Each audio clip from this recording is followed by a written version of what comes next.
네, 안녕하세요. 동아시아 연구원장 손열입니다.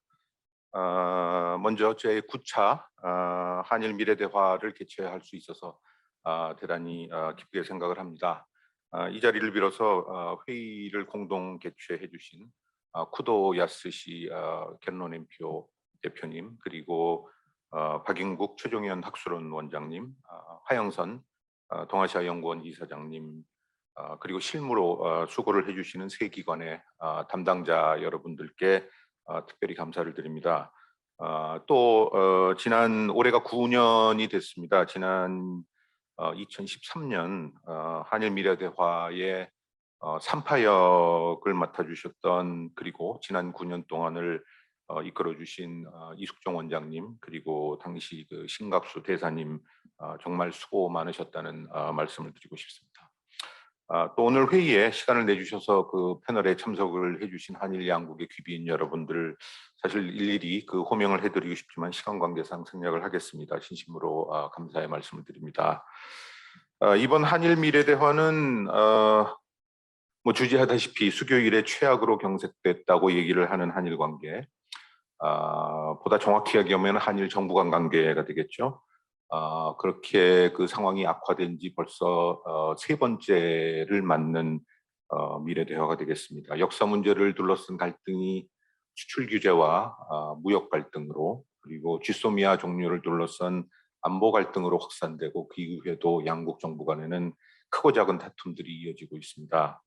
이런 장기간에 걸친 외교 경색은 사실 수교 이래 초유의 사태라 할 것이고, 그런 점에서 양국은 큰 비용을 치르고 있다고 생각을 합니다. 첫째는 한일 양국은 코로나19 사태를 겪는 과정에서 방역이나 치료, 백신 공급 등에 대한 서로의 경험을 공유하고 협력을 해나갔더라면 오늘의 양국의 상황은 훨씬 나아졌을 것이다. 그리고 나아가 코로나 팬데믹과 백신 공급 문제라는 것이 일종의 그 신자유주의적 세계화의 모순과 결함을 확인해 주는 동시에 반사회화, 비글로벌라이제이션의 위험성을 여실히 보여주고 있는 그런 현실인데, 그런 속에서 궁극적으로 이 팬데믹의 극복은 국제 협조와 다자주의, 그리고 글로벌 가버넌스를 통해서 풀 수밖에 없는 그런 현실이다. 그런 점에서 한일 양국이 그 새로운 그 세계를 위한, 포스트 코로나를 위한 새로운 아키텍처를 만들기 위한 협력이 어느 때보다도 절실한데, 양국은 지금 협력을 주저하고 있습니다. 그리고 그 가운데 미국과 중국은 새로운 질서를, 자국 중심의 질서를 만들기 위해서 치열하게 경합을 하고 있습니다. 과거 2년, 3년 한일 양국 정부가 갈등하는 사이에 미중 전략 경쟁은 날로 격화되고 있습니다. 무역에서 첨단 기술로, 가치와 규범적 경쟁으로 이어지고, 군사적 경쟁도 가시화되고 있습니다. 나아가 앞으로 한 세대 30년을 내다볼 때 미중 경쟁은 한반도와 일본의 미래를 좌우하는 최대 변수가 될 것입니다. 현재 경제 규모를 보면 미국은 21조 달러의 규모를 가지고 있고, 중국은 14조에서 15조로 가고 있습니다. 일본은 5조를 넘고 있고, 한국은 1.6조 정도인데, 2030년, 그러니까 불과 8년 후가 되겠죠. 얘는 미국과 중국이 24조 정도에서 만나는 것으로 지금 프로젝션이 되고 있습니다. 그에 비해서 일본은 여전히 5조대, 한국은 간신히 2조대로 넘어들 것입니다. 그러면 미중 대 한일의 힘의 균형이라고 우리가 얘기를 해볼 때, 그것은 앞으로 8년 후에는 더 격차가 확대될 것이다. 그것은 그만큼 미중 경쟁이 일본의 미래, 그리고 한반도의 미래에 대한 규정력이 커질 것이라고 우리가 생각을 해야 될 것입니다. 이런 엄중한 미래를 앞에 두고 양국은 사실은 시효가 다 되어가는 역사 현안을 놓고 사과해라, 과거 합의 약속을 지켜라, 납득할 만은 가져와라 라고 하면서 3년간 대립을 벌이고 있고, 앞으로도 어디까지 갈지는 사실 그 기약이 없습니다. 한일 양국 모두에게 과연 이럴 여유가 있는 것인지라고 하는 질문을 하지 않을 수가 없습니다.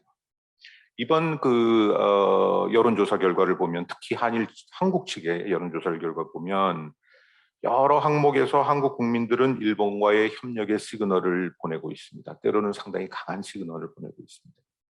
격화되는 미중 경쟁, 그리고 중국의 주장적이고 때로는 강압적인 그런 태도에 대한 불안감들이 여실히 표출되고 있습니다. 이에 따라서 한미일 협력과 한일 협력을 원하는 목소리들이 커지고 있다는 것이 지금 이번 여론조사에 드러나고 있습니다. 우리가 미래지향적 한일 관계를 많이 얘기를 합니다. 과거를 좀 뒤로 하고 미래로 나아가자라고 오랫동안 얘기를 했습니다만 그 미래는 어떻게 보면 future's past라고 얘기를 할 수가 있겠죠. 지나간 미래에 비해서 우리가 앞으로 마주치는 그 미래의 도전은 근본적으로 다르다. 다시 말해서 미중 경쟁 이전과 팬데믹 이전의 시간과 미중 경쟁 이후 팬데믹 이후의 시간은 질적으로 다르다라는 것을 우리가 생각을 해본다면 한일 양국은 이제까지 경험해보지 못한 새로운 경험들을 모으고 점점 빨라지는 변화에 적응하기 위해서 한일 관계를 근본적으로 다시 생각하고 재건축을 본격적으로 논의를 해야 될 시간이 됐다고 생각을 합니다. 오늘의 한일 미래 대화는 대국적 시야에서 그 양국의 미래를 바라보면서 한일 관계의 새로운 길을 찾는 그 해법을 찾아가는 중요한 계기가 되기를 바라면서 개회사를 가름하도록 하겠습니다. 대단히 감사합니다.